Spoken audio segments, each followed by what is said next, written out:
Para murid sekalian, anda semua pasti sudah mengetahui tentang COVID-19. Virus ini berjangkit daripada individu kepada individu melalui titisan pernafasan dan juga sentuhan.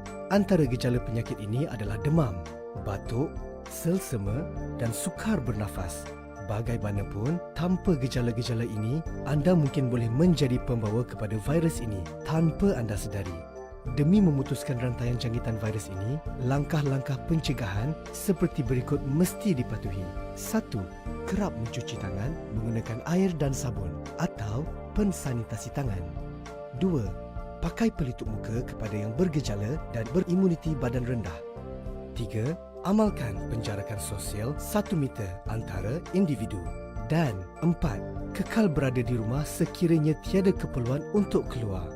Langkah-langkah yang disebutkan tadi bermakna anda semua tidak dibenarkan untuk bersembang rapat, berkumpul dan bersentuhan. Kepatuhan anda kepada langkah-langkah pencegahan ini memberi makna yang besar kepada negara. Ikuti siri video berikutnya untuk mengetahui prosedur-prosedur berkaitan persekolahan.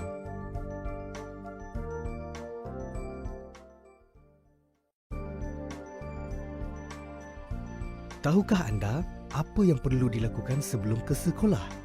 Sebaik sahaja bangun pagi, periksa suhu badan terlebih dahulu. Seluruh ahli keluarga digalakkan berbuat demikian. Jika suhu anda tinggi, kekal berada di rumah dan tidak perlu ke sekolah. Amalkan kebersihan diri. Pastikan baju sekolah yang bersih setiap hari. Para murid juga digalakkan untuk membawa bekal makanan sendiri. Ikuti siri video berikutnya untuk mengetahui prosedur-prosedur berkaitan persekolahan.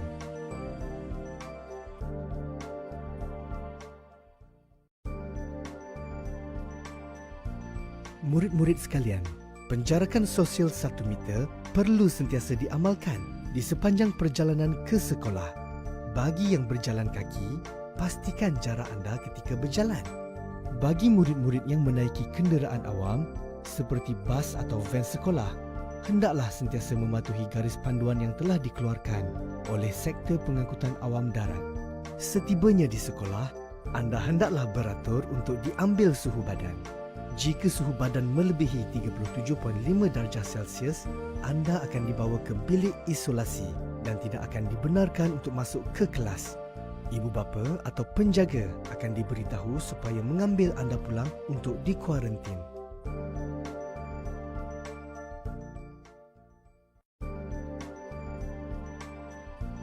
Murid-murid sekalian, penjarakan sosial 1 meter perlu sentiasa diamalkan sepanjang waktu ketika di sekolah, tidak kira di dalam maupun di luar kelas.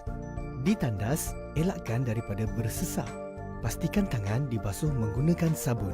Murid-murid hendaklah mencuci tangan dengan air dan sabun mengikut langkah-langkah membasuh tangan yang betul. Semasa waktu rehat pula, anda digalakkan untuk makan bekal makanan yang dibawa di dalam kelas.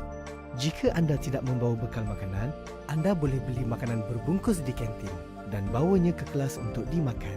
Pastikan penjarakan sosial diamalkan di kantin. Perlu diingat bahawa anda tidak dibenarkan berkumpul atau melepak semasa waktu rehat. Ikuti siri video berikutnya untuk mengetahui prosedur-prosedur berkaitan persekolahan.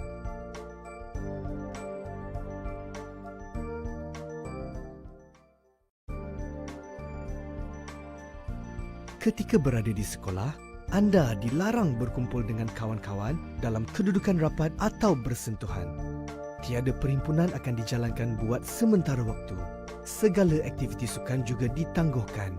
Semasa menuju ke kelas, anda hendaklah berjalan dalam jarak 1 meter di antara satu sama lain. Perjalanan adalah dalam satu arah sahaja. Barisan arah yang berlawanan perlu mengikut jalan yang lain. Di tangga, para murid hendaklah bergerak dalam satu barisan. Pergerakan menaiki dan menuruni tangga mengikut laluan terarah. Di dalam kelas, murid akan dipecahkan kepada bilangan yang lebih kecil. Penjarakan sosial 1 meter hendaklah sentiasa diamalkan sepanjang berada di sekolah. Ikuti siri video berikutnya untuk mengetahui prosedur-prosedur berkaitan persekolahan.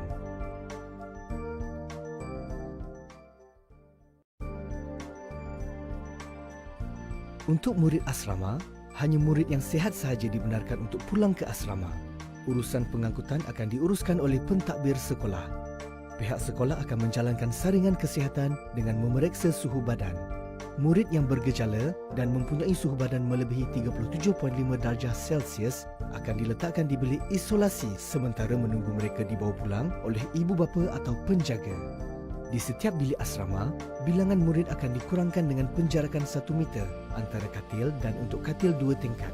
Hanya katil bahagian bawah sahaja yang boleh digunakan.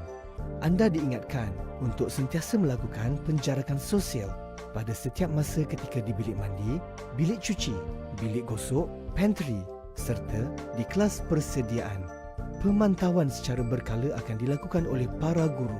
Segera laporkan kepada warden asrama jika anda atau rakan-rakan menunjukkan tanda-tanda gejala. Ikuti siri video berikutnya untuk mengetahui prosedur-prosedur berkaitan persekolahan.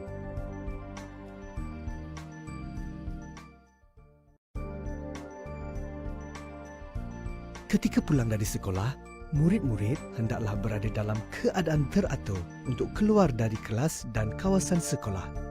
Bagi yang menunggu untuk diambil oleh ibu bapa, pastikan penjarakan sosial semasa berada di ruang menunggu. Bagi yang pulang dengan berjalan kaki, sentiasa jarakkan diri anda 1 meter dengan orang lain. Bagi yang pulang dengan bas, lakukan penjarakan sosial semasa menunggu di hentian bas. Ketika beratur untuk menaiki bas dan sepanjang berada di dalam bas. Demi menjaga kesihatan anda daripada dijangkiti COVID-19, langkah-langkah yang telah ditetapkan ini hendaklah sentiasa dipatuhi.